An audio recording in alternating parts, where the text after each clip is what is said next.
애청자 여러분, 안녕하십니까? 가을엔 시편을 쓰겠어요. 우리는 지금 시편 필사를 진행하고 있습니다.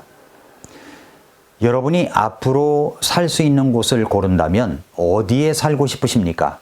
좋은 도시, 좋은 집에서 살아봤으면 하는 마음을 누구나 갖고 있는데 적어도 이런 집에서 살면 어떨까 생각할 때가 있습니다. 그곳은 바로 영국의 버킹엄 궁입니다. 영국의 런던에 있는 이 버킹엄 궁에 가 보셨습니까? 저는 영국을 가보지도 못했으니까 본 적도 없습니다만, 그러나 버킹엄 궁에 대한 이야기는 많이 들었습니다.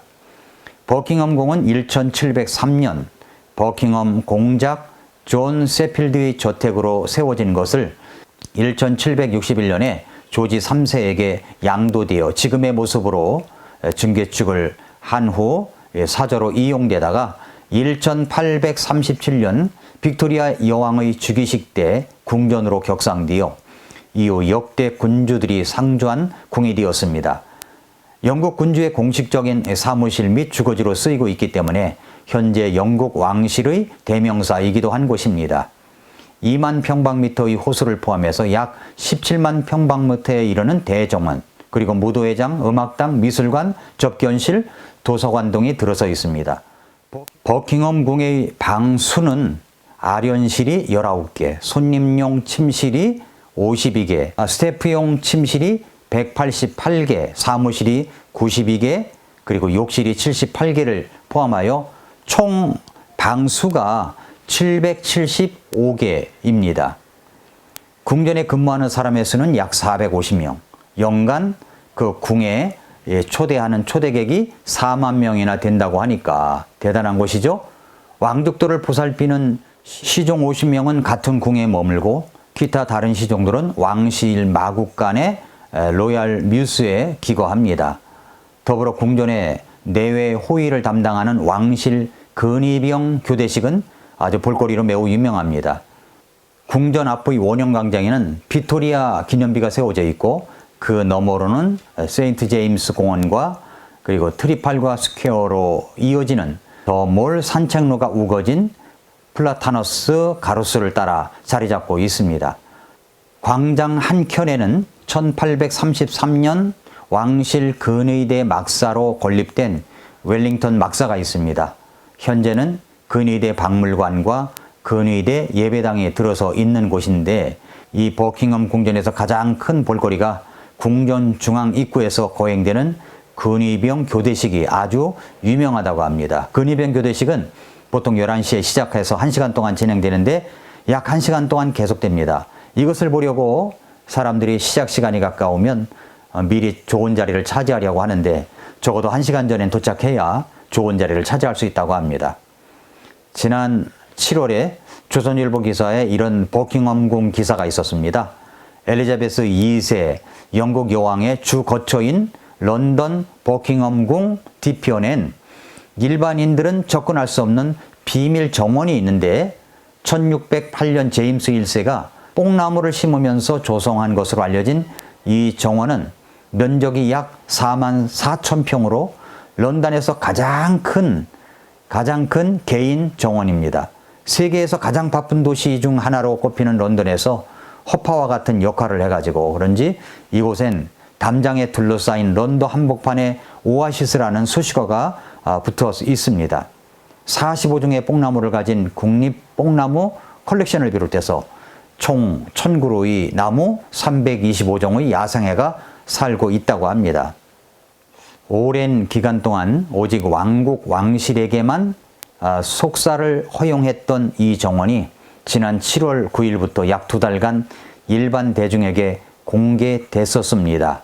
시민들이 자유롭게 여왕의 꽃과 나무를 감상하고 잔디에서 마음껏 피크닉을 즐길 수 있게 됐는데 1952년 여왕 즉위 후 약 70년 만에 처음이라고 영국 언론이 보도를 했습니다.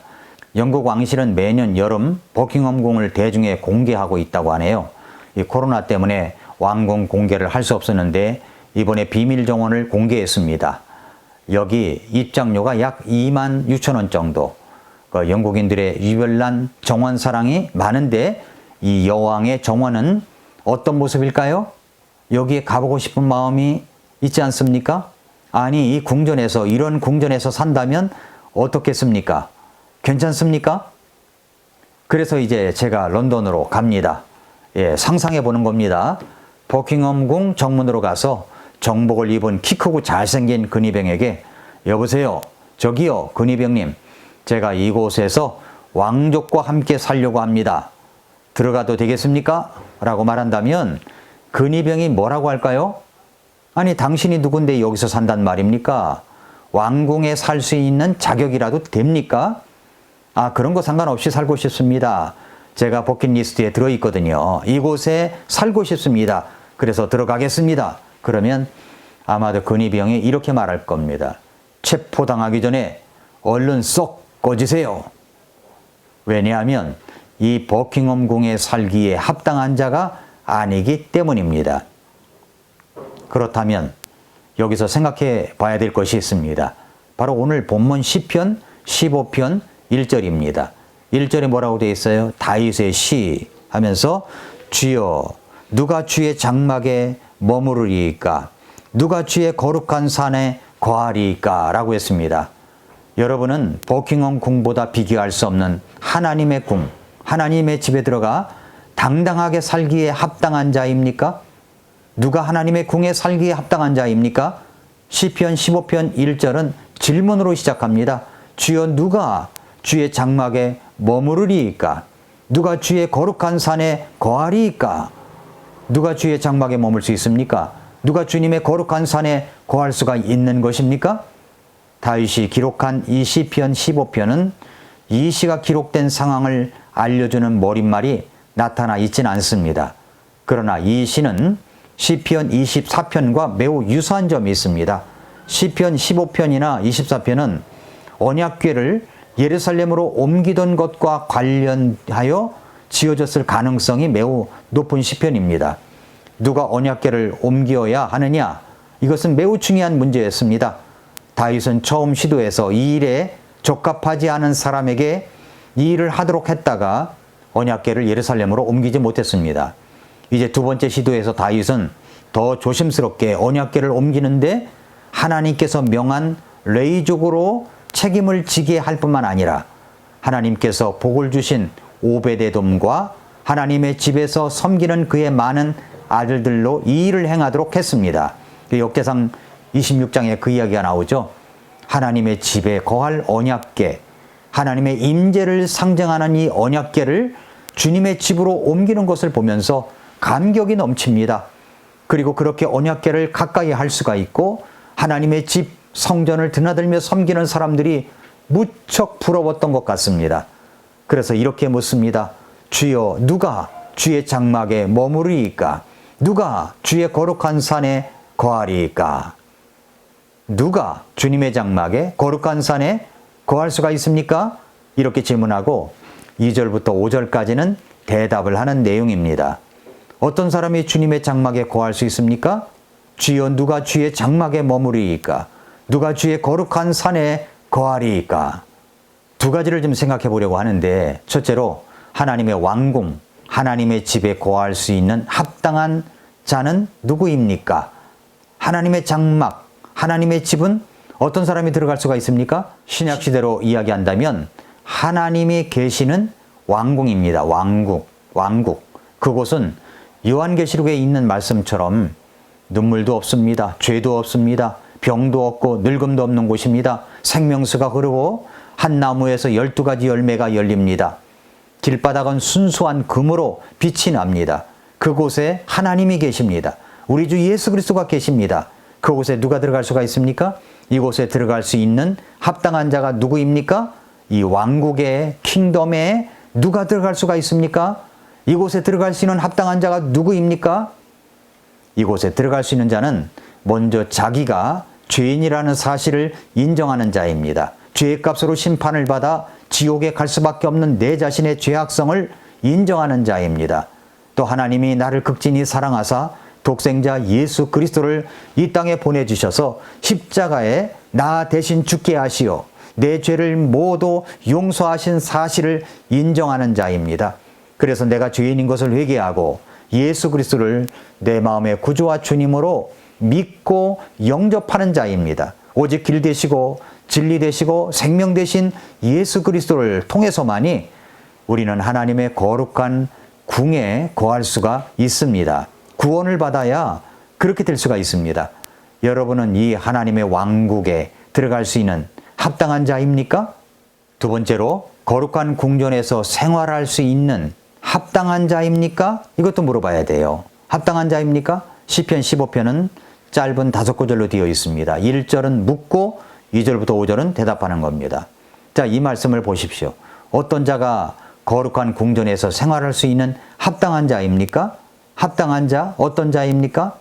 먼저 2절부터 5절에 쭉 말씀을 보면 이런 내용입니다. 곧바르게 걷는 자입니다. 의를 행하는 자입니다. 마음속으로 진리를 말하는 자입니다. 혀로 헐뜯지 않는 자입니다. 자기 이웃에게 악을 행하지 않는 자입니다. 자기 이웃을 모욕하지 않는 자입니다. 자기 눈으로 비열한 자를 멸시하지만 주님을 두려워하는 자들은 존중히 여기는 자입니다. 맹세한 것은 자기에게 해로울지라도 바꾸지 않는 자입니다. 이자를 받으려고 자기 돈을 내주지 않는 자이며 그리고 죄 없는 자를 쳐서 대가를 받지 아니하는 자입니다. 이런 사람은 어떻게 된다고 했습니까? 결코 흔들리지 않는 사람들이다 라고 말씀을 했습니다. 예수 그리스도를 믿고 구원받은 하나님의 자녀들은 이제 옛 습관을 벗어버리고 새로운 습관을 익혀가며 새 생활을 살아가는 자입니다. 이제 구원받고 침례를 받아 그 교회의 회원이 되고 멤버십을 갖고 있다면 목사 겸 교사로 주신 담임 목사님의 설교 말씀과 가르침을 받으며 순종하며 성장해 가야 됩니다. 에베소 4장 12절에서 이렇게 말씀했습니다. 이것은 성도들을 완전하게 하고 섬기는 일을 하게 하며 그리스도의 몸을 세우게 하려 하심이라고 했습니다. 이것이 바로 교회에서 목사 겸 교사로 주신 이유입니다. 그렇게 하여 이어지는 에베소서 4장 13절부터 15절 말씀해 보니까 마침내 우리가 다 믿음과 하나님의 아들을 아는 것에서 하나가 되어 완전한 사람에 이르고 그리스도의 충만하심의 장성한 분량에까지 이르리니 이것은 우리가 이제부터 더 이상 아이가 되지 아니하여 사람들의 속임수와 몰래 숨어서 속이려 하는 자들이 사용하는 간교한 술수로 말미암아 교리의 모든 바람에 이리저리 흔들려 밀려다니지 아니하고 오직 사랑 안에서 진리를 말하며 모든 일에서 그분 안에 이르도록 성장하게 하려 함이라. 그분은 머리시니 곧 그리스도시니라 라고 했습니다. 사랑하는 애청자 여러분, 성도 여러분, 하나님의 왕국에 들어갈 수 있는 자는 먼저 생활적인 부분이 거룩하게 된 다음에 들어가는 것이 아닙니다. 먼저 하나님의 자녀로 된 적이 있어야 들어갈 수 있는 자인 것입니다.